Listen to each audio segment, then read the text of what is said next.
vous dites que nous sommes pardonnés de Dieu, devons-nous bafouer le commandement? Devons-nous ne plus honorer nos parents? Devons-nous ne plus honorer le père et la mère?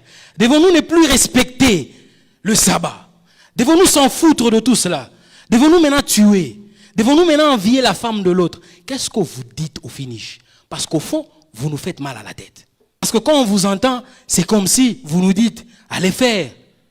Nous vous donnons le go, nous vous donnons l'aval de tout faire. Parce que cette fois-ci, Dieu ne vous reproche de rien. Est-ce qu'en disant ça, c'est correct? Est-ce qu'en disant ça, c'est correct? Nous avons dit que Dieu juge en fonction de la loi que lui seul a légiférée. Et la loi que lui seul a légiférée, c'est la loi de la foi. C'est placer sa foi en la personne de Jésus-Christ. Mais la Bible dit aussi que Jésus-Christ est le commandement. Si donc Jésus-Christ est le commandement, qu'est-ce qu'on en fait des 10 commandements? Est-ce que nous sommes pardonnés en annulation ou en abstraction de l'aspect des 10 commandements qui, cette fois-ci, sont promulgués par Dieu et non par les anges? C'est comme ça que nous sommes en Ecclésiaste chapitre 12, le verset 14 à 16. Du reste, mon fils, tire instruction de ces choses. On ne finirait pas si l'on voulait faire un grand nombre de livres. Beaucoup d'études est une fatigue pour le corps. Verset 15. Écoutons la fin du discours du sage. Au fait, la finalité de ce que les sages ecclésiastes disent, tout ce que les gens retiennent, c'est vanité des vanités, tout est vanité.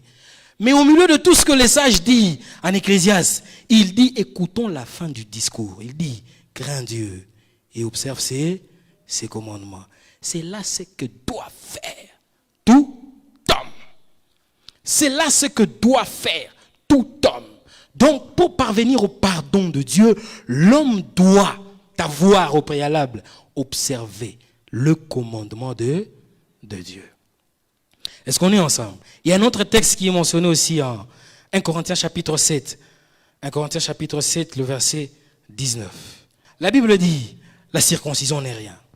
Et l'incirconcision n'est rien. Mais l'observation du commandement de Dieu est tout.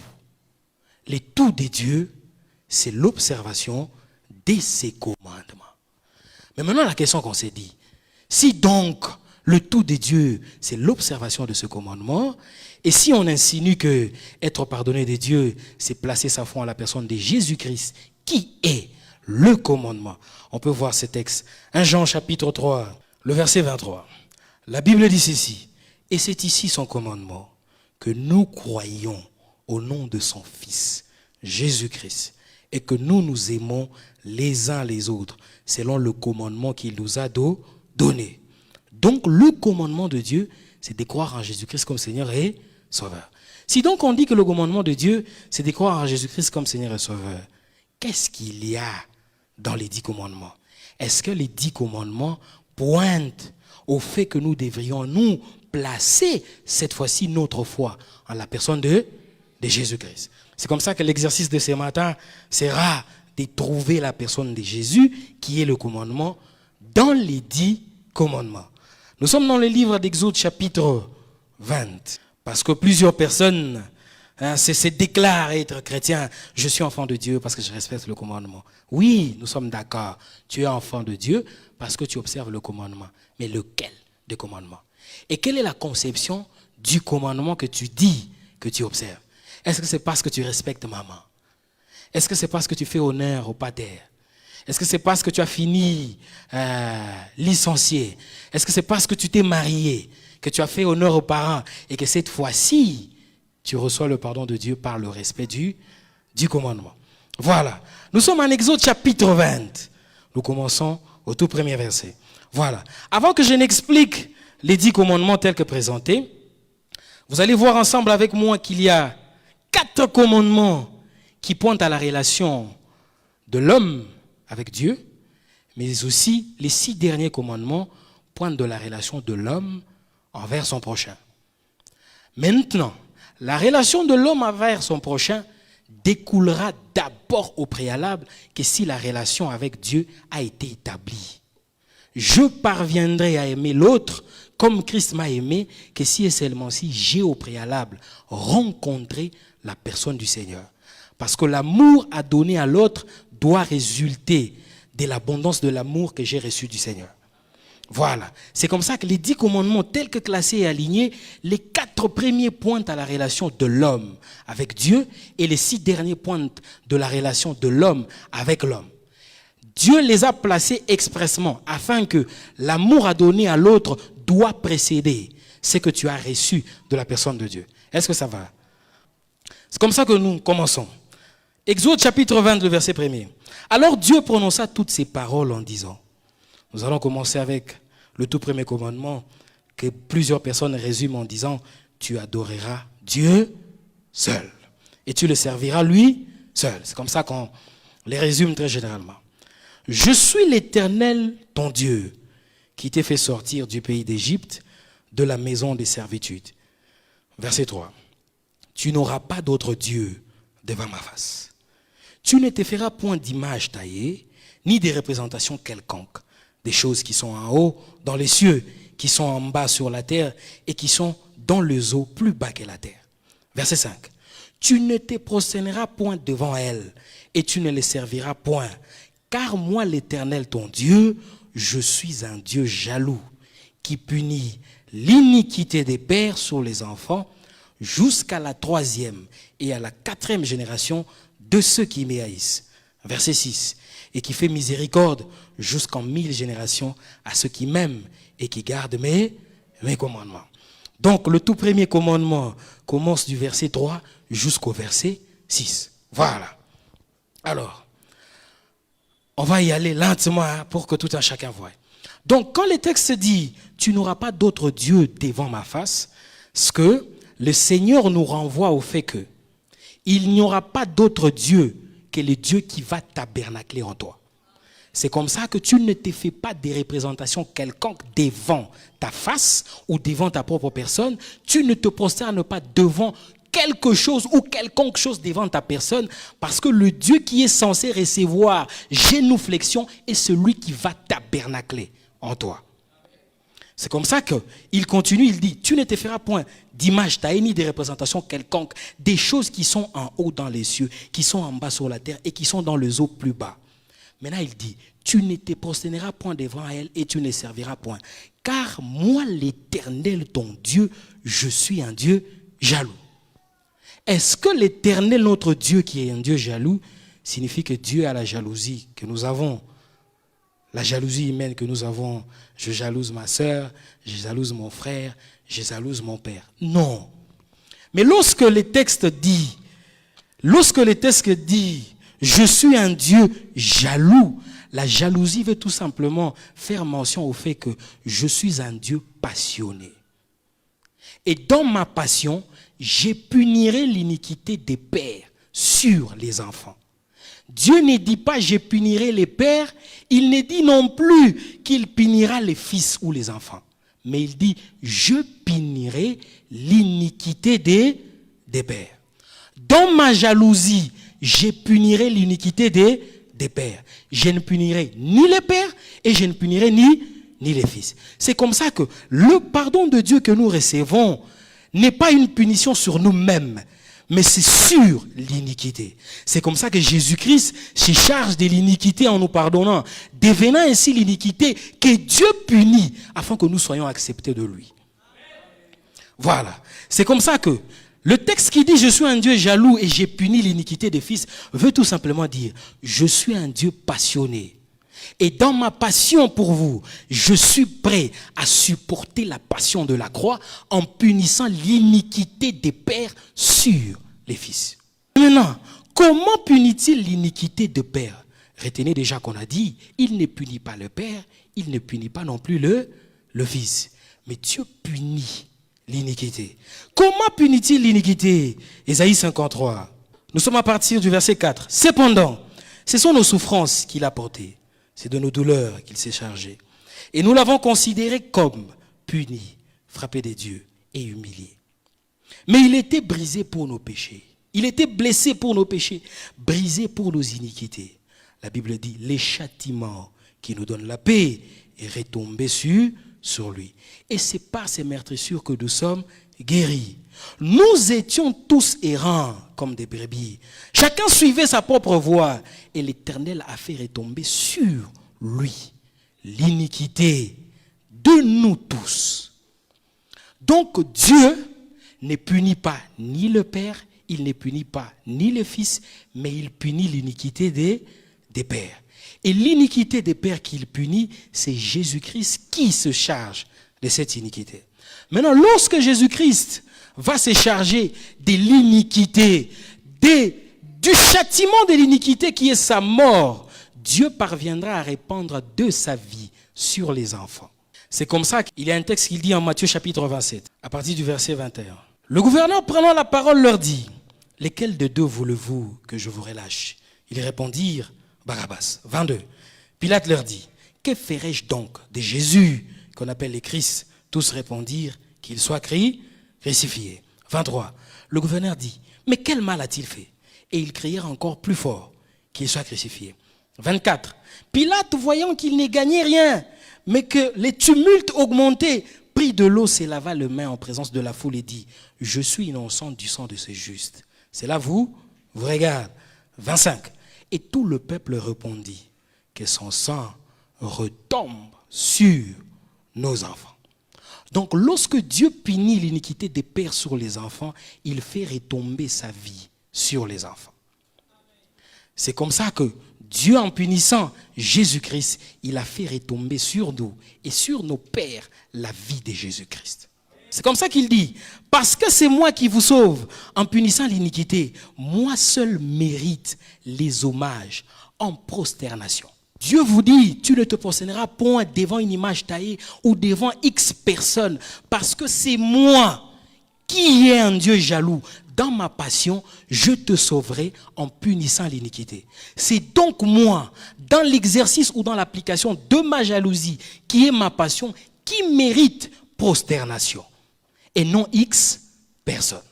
Voilà, c'est comme ça qu'il dit. Ainsi, il est dit en Philippiens chapitre 2, le verset 10, les versets 10 jusqu'à 11, que tout genou fléchisse dans les cieux et sous la terre, et que toute langue confesse que Jésus-Christ est Seigneur, à la louange de notre Dieu. Donc la prosternation n'a d'effet que devant seul le Dieu jaloux, qui exerce sa jalousie en punissant l'iniquité de père, qui est l'effet qu'il se charge de notre iniquité, qu'il meure, qu'il ressuscite et qu'il répande de sa vie sur nous. Est-ce que là on est ensemble?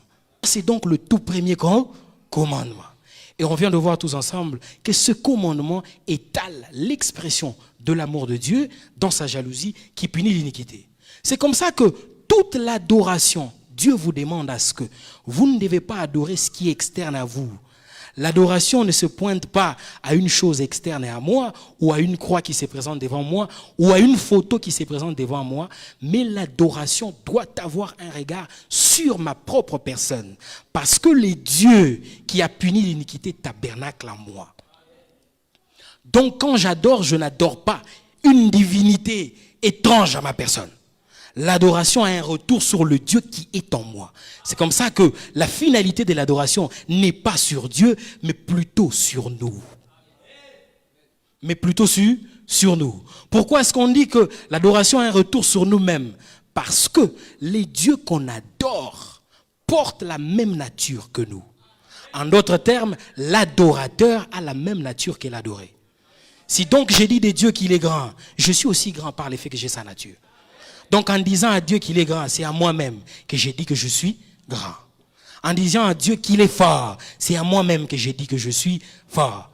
Parce qu'étant humain, si j'ai dit au frère Enoch, mon frère, tu as 2 yeux, j'ai aussi 2 yeux.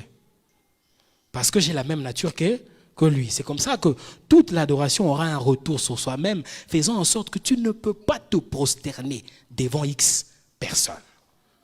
Ou devant une image taillée ou une représentation quelconque. Est-ce qu'on est ensemble? Le deuxième commandement, Exode chapitre 20. Nous avons dit que le tout premier commandement part du verset 3 jusqu'au verset 6. Voilà. Verset 7. La Bible dit ceci. Tu ne prendras point le nom de l'Éternel ton Dieu en vain. Tu ne prendras point le nom de l'Éternel ton Dieu en vain, car l'Éternel ne laissera point impuni. C'est lui qui prendra son nom en vain. Voilà. Le nom de l'Éternel là-bas, c'est Jésus. C'est comme ça qu'en Matthieu chapitre 28, le verset 19, la Bible dit, vous leur baptiserez au nom du Père, du Fils et du Saint-Esprit. Si donc le Fils s'appelle Jésus, le Père s'appelle Jésus et le Saint-Esprit s'appelle aussi Jésus. Parce que les trois forment une seule personne. C'est comme ça que tu ne prendras point le nom de l'Éternel ton Dieu en vain, veut tout simplement dire. Mais aussi, est-ce qu'on peut voir un texte avant qu'on explique davantage? Matthieu chapitre 1, le verset 21. La Bible dit ceci, elle enfantera plutôt un fils et tu lui donneras le nom de Jésus. C'est lui qui sauvera son peuple de ses péchés. Le nom de l'Éternel, c'est Jésus, mais Jésus signifie celui qui sauvera son peuple de ses péchés. Est-ce que là ça va? Le nom aussi incarne par sa mention le caractère, le rang, l'autorité et les actions de la personne par sa mention. Par exemple, si j'ai dit Fachi, qu'est-ce qui passe dans vos têtes? Ce qui passe dans vos têtes ramène au rang et à l'autorité par la mention du nom que je viens de citer. Et déjà dans vos têtes, vous vous dites, c'est le président, c'est le garant de la nation. Donc le nom fait rappel au rang, à l'autorité et aux actions de la personne par sa mention. Donc lorsqu'on fait mention de Jésus, l'autorité et les rangs qui lui est conféré en raison de ses actions, c'est un Jésus qui nous sauve de nos péchés. Donc quand on fait mention du nom de Jésus, ce qui passe dans nos têtes, c'est que Jésus-Christ, parce qu'on a dit, tu lui donneras le nom de Jésus parce qu'il sauvera le peuple de son péché. Mais maintenant, lorsqu'on dit, tu ne prendras pas le nom de l'Éternel ton Dieu en vain, la vanité là-bas, la vanité signifie mensonge, la vanité signifie aussi fausseté, ou la vanité signifie aussi injustice. Donc, le nom de l'Éternel, c'est Jésus-Christ qui nous sauve de son péché. Ainsi donc, c'est lui qui prend en vain le nom de l'Éternel et celui qui prend pour un mensonge ou pour une fausseté le rang, l'autorité qu'incarne la personne de Jésus, eu égard à ses actions qui nous sauvent du péché. Prendre le nom de l'Éternel en vain ne signifie pas j'ai cité Jésus en vain. Au milieu d'un deal, j'ai dit, mon frère, tu es sûr vraiment que tu vas me donner? Jure, je jure au nom de Jésus, je vais te donner. Et on s'est dit, non, mon frère, quand même, il ne faut pas citer le nom de Dieu en vain comme ça. Non. Lorsqu'on fait mention de citer le nom de Dieu en vain, ou de prendre le nom de Dieu en vain, c'est de prendre pour une vanité le rang et l'autorité que Jésus occupe par l'effet de ses actions. Il occupe le rang de Seigneur et Dieu par l'action du fait qu'il nous sauve de nos péchés. Mais maintenant, lorsque toi tu considères que Jésus-Christ qui est élevé comme Seigneur et Dieu pour un mensonge, c'est que tu rénies l'action qu'il a élevée au rang de Seigneur et Dieu. En réniant ainsi l'action qu'il a élevée au rang de Seigneur et Dieu, tu as régné l'action du salut. Parce que c'est l'action du salut qu'il a élevée au rang de Seigneur et Dieu. Cette fois-là, tu as pris le nom de Jésus-Christ ou de Dieu en vain. C'est comme ça que on te demande en disant, il faudrait prendre le nom de l'Éternel, ton Dieu, pas pour une vanité, mais pour une vérité. C'est comme ça que Marc chapitre 3, le verset 29, la Bible dit ceci, mais quiconque blasphémera contre le Saint-Esprit n'obtiendra jamais le pardon. Il est coupable d'un péché éternel. Le blasphème signifie calomnier. Donc quiconque calomniera contre les témoignages du Saint-Esprit qui atteste que Jésus-Christ est Seigneur et Dieu, eu égard à ses actions par les faits qu'il est mort pour nous, il a été enseveli et ressuscité des morts. C'est lui qui prendra ça pour une fausseté ou pour un mensonge, ne mérite pas le pardon. Et cette fois-là, il est coupable d'un péché éternel. Donc, le commandement qui dit que tu ne prendras pas le nom de l'Éternel, ton Dieu, en vain, Dieu, par ce commandement, nous instruisait en disant, vous devriez considérer les actions que le Christ accomplira. Et lorsqu'il obtiendra ce rang par ses actions, fléchissez vos genoux en disant, tu es digne. C'est vrai, ce n'est pas faux, tu es Seigneur parce que tu es ressuscité. J'espère que c'est clair. Exode chapitre 20. Nous allons prendre le troisième commandement qui est « Souviens-toi du jour du repos pour les sanctifier », généralement conçu comme le sabbat. Exode chapitre 20, à partir du verset 8 jusqu'au verset 11. La Bible dit « Souviens-toi du jour du repos pour les sanctifier. Tu travailleras 6 jours et tu feras tout ton ouvrage. Mais le 7e jour est le jour du repos de l'Éternel, ton Dieu. Tu ne feras aucun ouvrage, ni toi, ni ton fils, ni ta fille, ni ton serviteur, ni ta servante, ni ton bétail, ni l'étranger qui est dans tes portes. Car en 6 jours, l'Éternel a fait les cieux, la terre et la mer, et tout ce qui est contenu, et il s'est reposé le 7e jour. C'est pourquoi l'Éternel a béni le jour du repos et l'a sanctifié. Très bien. Alors, le jour du repos est conçu très généralement comme le sabbat. Si donc, pardonner de Dieu signifie respecter les commandements, et que le sabbat est un jour, nous tous ici, à part peut-être les adventistes, nous ne sommes pas pardonnés. Parce que du moins, le week-end, c'est le jour où nous exerçons plus la levée de la main vers la bouche, surtout pour les buveurs. Donc vous faites quand même un exercice. Alors qu'on vous demande à ce que le jour du sabbat là, que tu ne fasses rien. Mais c'est le jour où le Congolais travaille le muscle de la main et du mâchoire.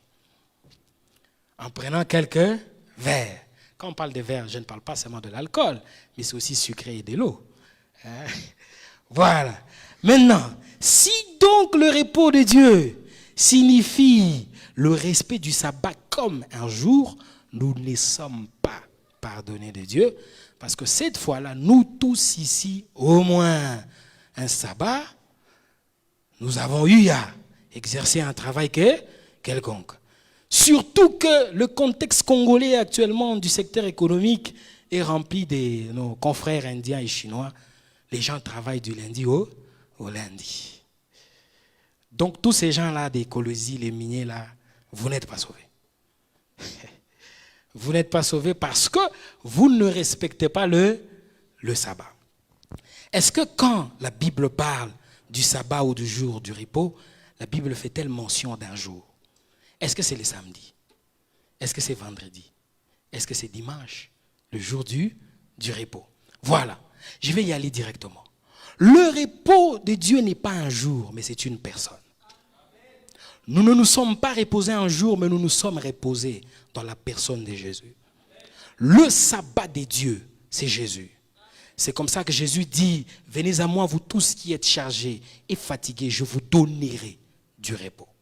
Le repos de Dieu, c'est dans une personne et non dans un jour. Mais lorsqu'on fait mention du jour ici, c'est parce qu'Israël, lorsqu'Israël va quitter les déserts vers Canaan, l'entrée d'Israël en Canaan, c'est en plein jour, ou c'est au milieu d'un jour, ou c'est un jour qui attestera leur entrée en Canaan.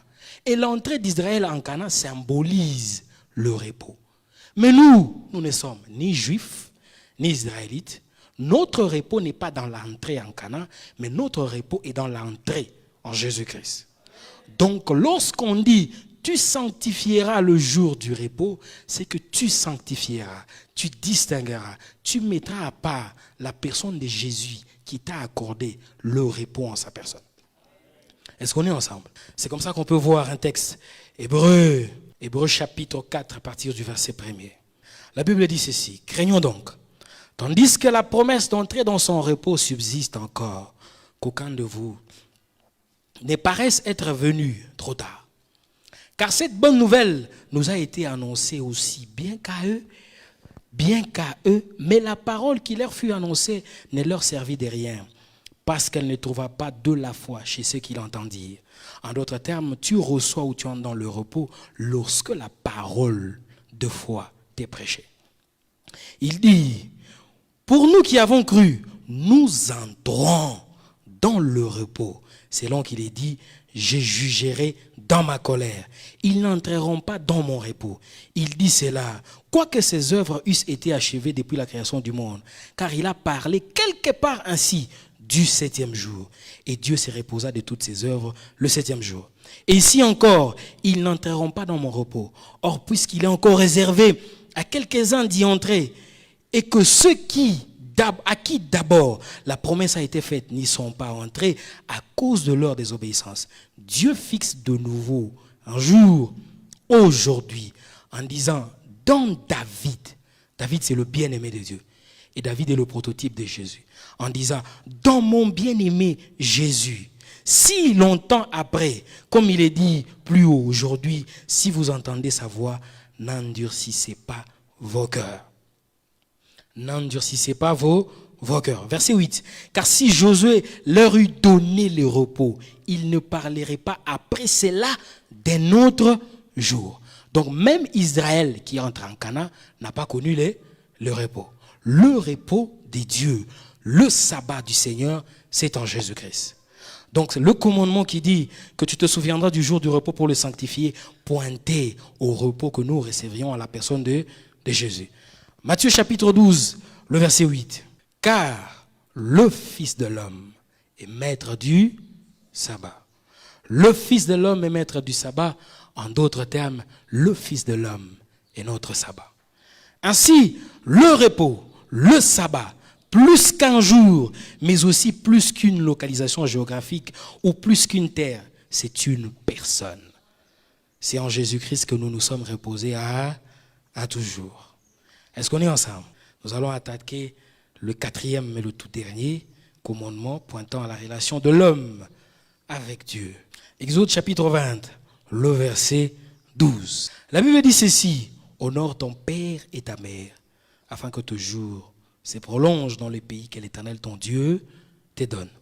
Honore ton père et ta mère, afin que tes jours se prolongent dans les pays que l'Éternel ton Dieu te donne. Le même texte est aussi repris en Éphésiens chapitre 6, avec plus de détails.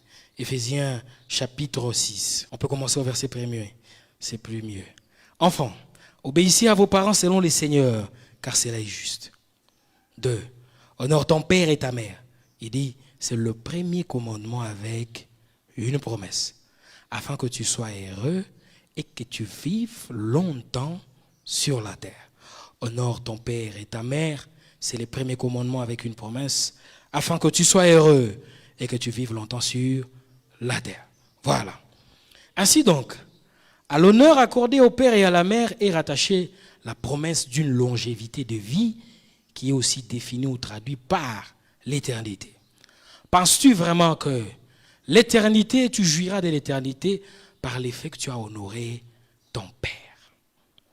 Penses-tu qu'en étant un bon fils pour ton père, tu as suivi un bon cursus scolaire, académique, tu as fini, tu as un bon travail, tu t'es marié, tu as des enfants, tu gardes ta maison, tu évolues dans tes projets, dans tes business. C'est l'honneur du parent. Ou c'est l'honneur que tu accordes au père, c'est l'honneur que tu accordes à ta mère. Penses-tu que la promesse de l'éternité est rattachée à cet honneur? C'est qui donc le père? C'est qui donc la mère que nous devrions nous honorer afin d'avoir la vie éternelle? Est-ce vraiment? C'est papa. Et si l'honneur dont la Bible fait mention ici, honore ton père et ta mère, est conçu comme l'honneur que nous concevons dans nos têtes, plusieurs ne sont pas pardonnés et plusieurs ne méritent pas la vie éternelle. Une jeune fille adolescente qui tombe enceinte à l'âge de 16 ans, a-t-elle honoré ses parents? Non. Selon le commandement, cette fille ne mérite pas une longévité de vie. Un jeune adolescent devenu Kuluna, mérite-t-il vraiment, fait-il l'honneur de ses parents? Non. Devra-t-il avoir une longévité de vie? Non. À la lumière des Écritures. Est-ce que c'est vraiment ça? Nous voyons des brigands vivre assez longtemps. Et le monde a même un adage qui dit que ce sont les bonnes personnes qui s'en vont en premier. Au point que nous sommes tentés à être des mauvaises personnes afin qu'on tienne la canne. Est-ce que vraiment la longévité de vie se rattache à l'honneur accordé au Père ou à la mère? Nous sommes en Jean chapitre 9, le verset 31. La Bible dit ceci. Nous savons que Dieu n'exauce point les pécheurs. Mais si quelqu'un l'honore, et fait sa volonté, c'est celui-là qui l'exauce. Nous savons que Dieu n'exauce point les pécheurs. Mais si quelqu'un l'honore et fait sa volonté, c'est celui-là qu'il exauce. À l'honneur du Père est rattaché l'exaucement de la promesse qui est la longévité de vie. Mais on dit, nous savons que Dieu n'exauce point les pécheurs, mais si quelqu'un l'honore et fait sa volonté, c'est celui-là qui l'exauce. En d'autres termes, l'honneur accordé à Dieu qui est Père, c'est de parvenir à faire sa volonté. En faisant sa volonté, est rattachée la promesse de la longévité des vies qui est la vie éternelle. C'est comme ça que Jean chapitre 6, le verset 40, on peut commencer au verset 38. La Bible dit ceci, « Car je suis descendu du ciel pour faire non ma volonté, mais la volonté de celui qui m'a envoyé. Or, la volonté de celui qui m'a envoyé, c'est que je ne perde rien de tout ce qu'il m'a donné, mais que je les ressuscite au dernier jour. » Verset 40. « La volonté de mon Père, c'est que quiconque voit les Fils, croit en lui, ait la vie éternelle, et je les ressusciterai au dernier jour. » Honorer Dieu qui est Père, c'est faire sa volonté. Et à l'action de cette volonté est rattachée la promesse de la longévité de vie qui est l'éternité. Mais cette fois-ci, la Bible vous dit que faire la volonté de Dieu, c'est de croire en celui que Dieu a envoyé. Ainsi, tu fais honneur à Dieu comme Père lorsque tu parviens à placer ta foi en Jésus-Christ qui a été envoyé par le Père.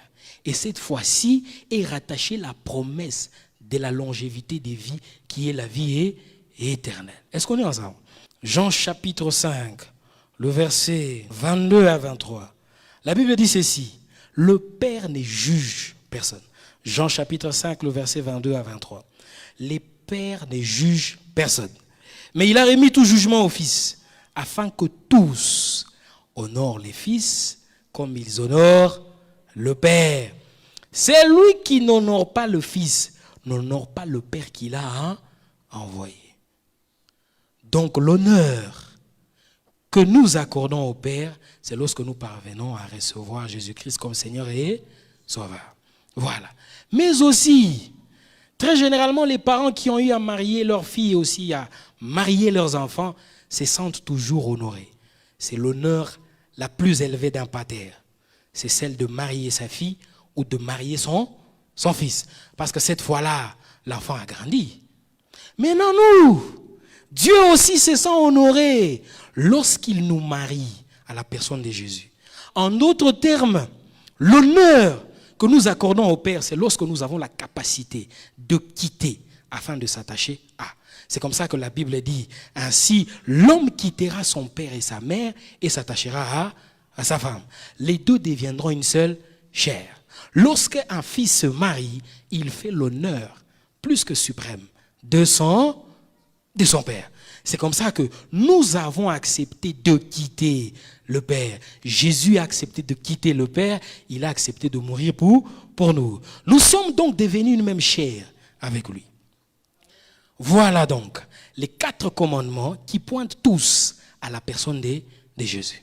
Donc quand on dit que le commandement est le tout de Dieu, le tout de Dieu, c'est parce que tout le commandement pointe à la réception de Jésus-Christ comme Seigneur et Sauveur.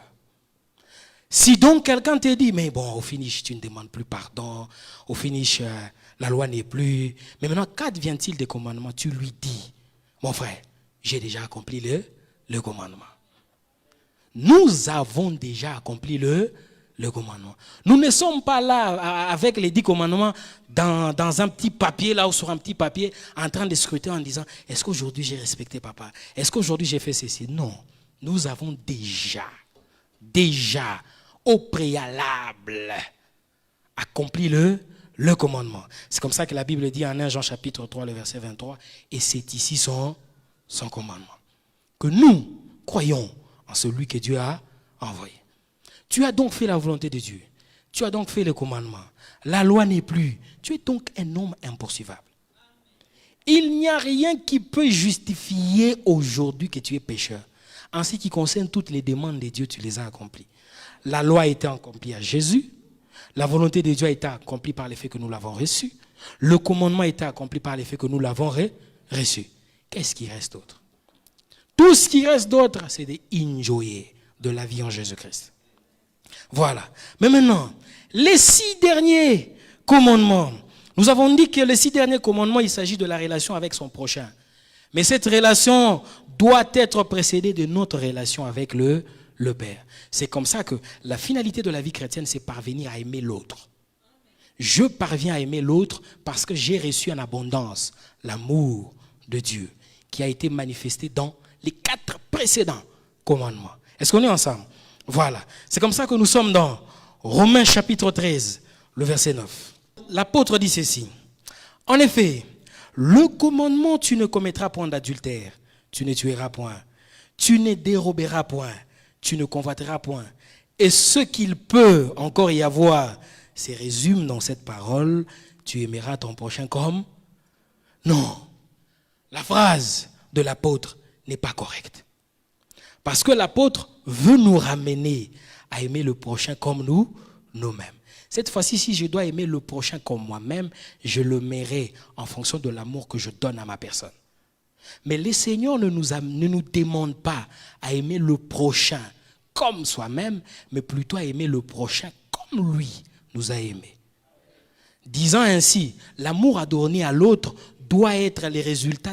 Jésus-Christ est déjà le plus excellent des époux de ma vie. Pourquoi est-ce que j'envierai le mari de l'autre? Voilà, on dit, tu ne déroberas point, parce qu'il est dit aussi, tout est à vous. En recevant Jésus-Christ comme Seigneur et Sauveur, tout est à moi. Si donc tout est à moi, pourquoi est-ce que je prendrai la Bible de ma sœur? Pourquoi est-ce que je prendrai les téléphones de mon frère? Sachant qu'étant transporté à la dimension de Dieu, tout est à moi. Mais il dit aussi, tu ne porteras point de faux témoignages contre ton prochain. Parce que ce qui remplit mon esprit, c'est les témoignages de ce que Jésus a fait. Je n'ai même pas le temps d'aller calomnier mon frère ou ma soeur, parce que ce qui déborde en moi, c'est les désirs et la passion de pouvoir témoigner ce que Jésus a fait pour moi. Voilà.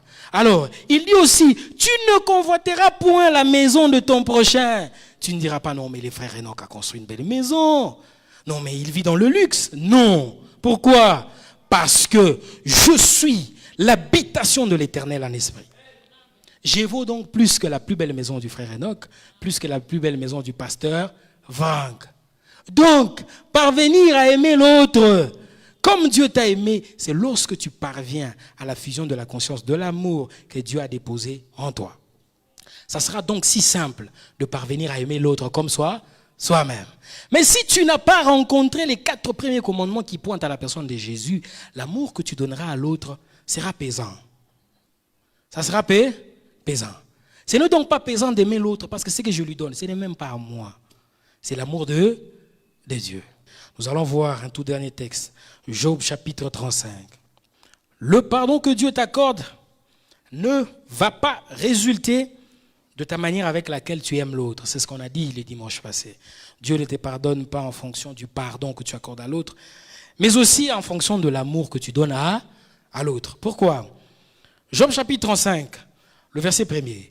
Élou reprit et dit, imagines-tu avoir raison? Penses-tu t'es justifié devant Dieu? Quand tu dis, que me sert-il? Que me revient-il de ne pas pécher? C'est à toi que je vais répondre et à tes amis en même temps. Considère les cieux et regarde, vois les nuits comme elles sont au-dessus de toi. Si tu pêches, quel tort lui causes-tu? Et quand tes péchés se multiplient, que lui fais-tu? Et si tu es juste, que lui donnes-tu? Que reçoit-il de ta main? Verset 8.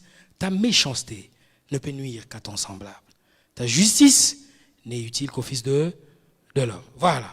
Donc, nos actions qui découleront après, nos 6 actions du 6 commandements qui découlent après l'exercice des 4 premiers commandements ne justifient pas que nous serons sauvés en fonction de ça. Parce que notre justice n'est utile qu'au Fils de l'homme. Si donc je ne vole pas le frère Enoch, Dieu ne gagne rien dedans. Si donc je ne bois pas, Dieu ne gagne rien dedans. Si donc je m'enivre, Dieu ne paie rien dedans. Si donc je fume, Dieu ne paie rien dedans. Mais la Bible dit ta méchanceté ne peut nuire qu'à ton semblable.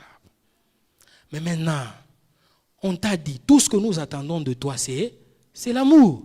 On n'a pas besoin de ton argent, on n'a pas besoin de tes biens. Tout ce que nous attendons de toi, toi qui as reçu Jésus-Christ comme Seigneur et Sauveur, c'est l'amour de Dieu.